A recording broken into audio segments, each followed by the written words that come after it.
आसीबी cycle idli वाला। धनुष एक सीधा साधा और गरीब इंसान था।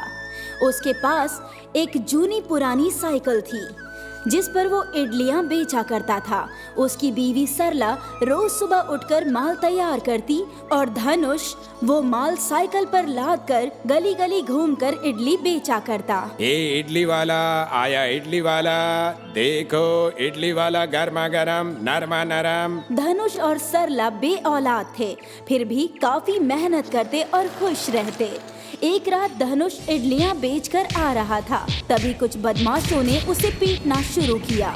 अरे अरे क्यों मार रहे हो मुझे? छोड़ो छोड़ो मुझे। बदमाशों ने उसे बहुत पीटा और फिर उसके सारे पैसे लेकर भाग गए। दूसरे रोज जब इडलियां बेचने के बाद शाम को जब घर लौटने की बारी आई, तब धनुष ने सोचा, आज उस रास्ते से घर नहीं जाऊंगा, नहीं तो वो बदमाश आज मुझे फिर मारेंगे। तभी धनुष के पास एक खातून आई। भाई साहब, इडलियां हैं? हाँ है बाजी, बताएं कितनी दे दें? हमें इडली नहीं चाहिए। तो क्या चाहिए? कुछ और चाहिए। कुछ और? वो खातून धनुष की तरफ देखकर मुस्कुरा रही थी। धनुष बेचारा कुछ समझ नहीं पाया। वो खामोश इडली निकालने लगा।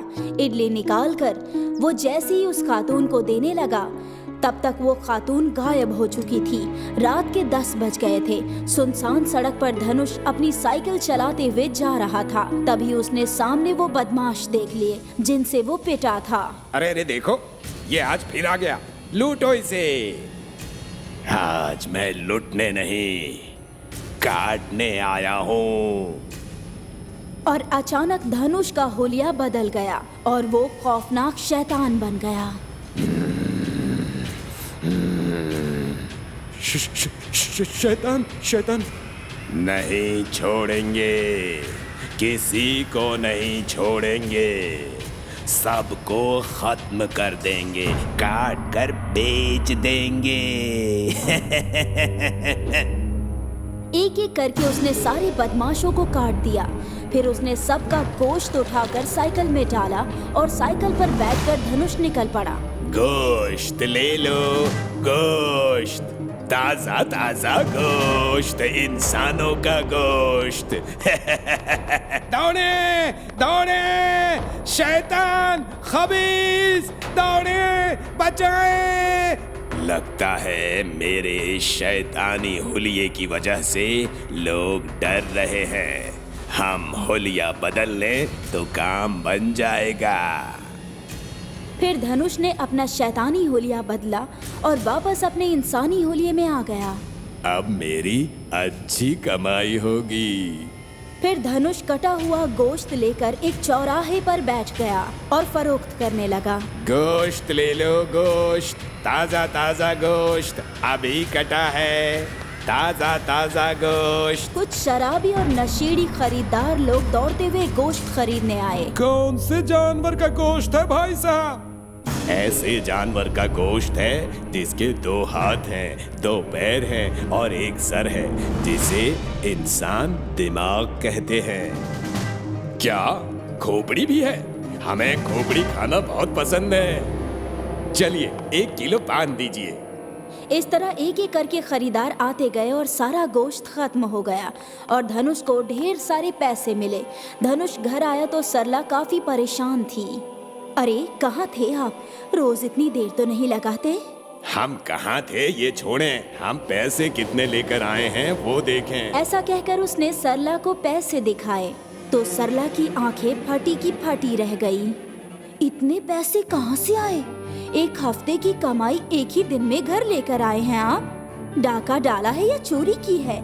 इडली बेचकर इतने पैसे तो नहीं बनते हैं। ये सुनकर धनुष गुस्सा हो गया। ज्यादा जबान चलाई तो जबान काट देंगे। दूसरे दिन से धनुष रोज सुबह साइकिल पर इडलियां बेचने निकलता। दिन भर इडलियां बेचता और रात होते ही खौफनाक शैतान बन जाता।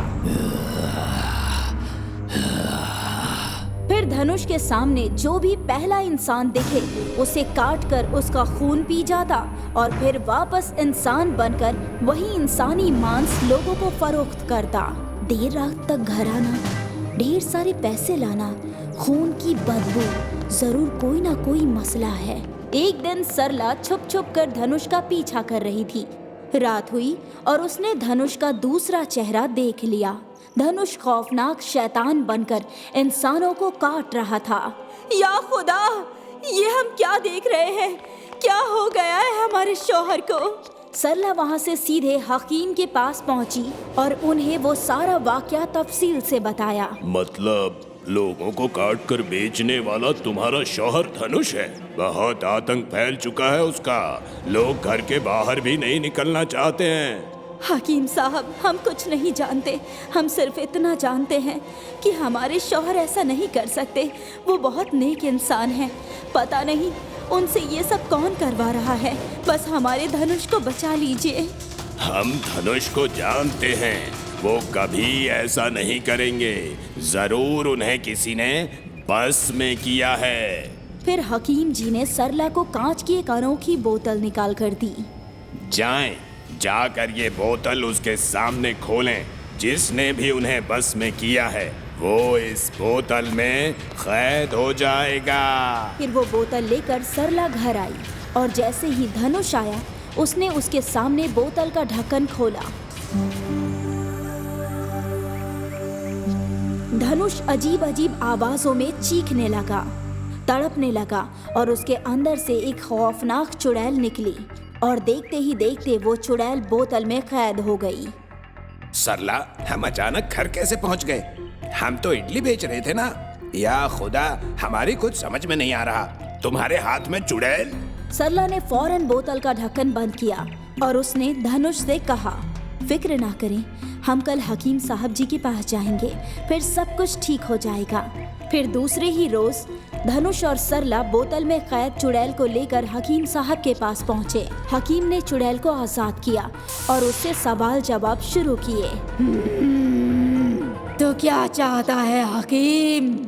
तुम क्या चाहती थी? क्यों परेशान कर रही थी इस बेचारे इडली वाले को? ये बेचारा है इसलिए। साफ साफ बताएं, कहना क्या चाहती हो? हम अपना इंतकाम लेना चाहते हैं। कैसा इंतकाम? 10 साल पहले की बात है। हमारे शौहर भी इडली बेचा करते थे। एक रात एक वाकया हुआ। वो माल बेचकर घर लौट रहे थे। तब उन्हें कुछ बदमाशों ने रोक लिया। इडलियां मांगी। इडलियां खत्म हो चुकी थी। वो इडलियां दे ना सके तो उन दरिंदों ने हमारे शौहर को मारकर समंदर में फेंक दिया। उसी रात हमने भी खुदकुशी कर ली और इंतकाम लेने की ठान ली। वही इंतकाम ले रहे हैं हम। 2 बच्चे हैं हमारे, यतीम कर दिया उन बेचारों को उन लोगों ने। बेवकूफ खातून, तुम्हारा शौहर मर गया है, ये वाकई दुख की बात है। लेकिन 2 बच्चे होते हुए भी तुमने क्यों खुदकुशी की? उन्हें यतीम करने में हाथ तो तुम्हारा भी है। और उन लोगों से इंतकाम तो तुम किसी और तरीके से भी ले सकती थी। और रहा आज का सवाल, तो आज तुम जिन्हें मार रही हो वो सारे बेगुनाह हैं, उनकी कोई गलती नहीं है। तो अब हम क्या करें? आजाद हो जा। नहीं, हम आजादी नहीं चाहते हैं। तुम्हारा इस आलम में रहना अब खतरे से खाली नहीं है। एक तो तुम खुद आजाद हो जाओ, नहीं तो हम तुम्हें खाक कर देंगे। अगर तुम आजाद होती हो तो तुम्हारे दोनों बच्चों की जिम्मेदारी ये सरला और धनुष ले लेंगे। ये बे औलाद हैं, ये तो तुम जानती ही हो ना। अब फैसला तुम्हारे हाथ में है, कहो क्या करना है। ठीक है, हम आजाद हो जाते हैं। ऐसा कहकर चुड़ैल वहाँ से सीधी आसमान में खो गई और इस तरह इडली वाले धनुष के सिर से चुड़ैल का साया हमेशा हमेशा के लिए हट गया।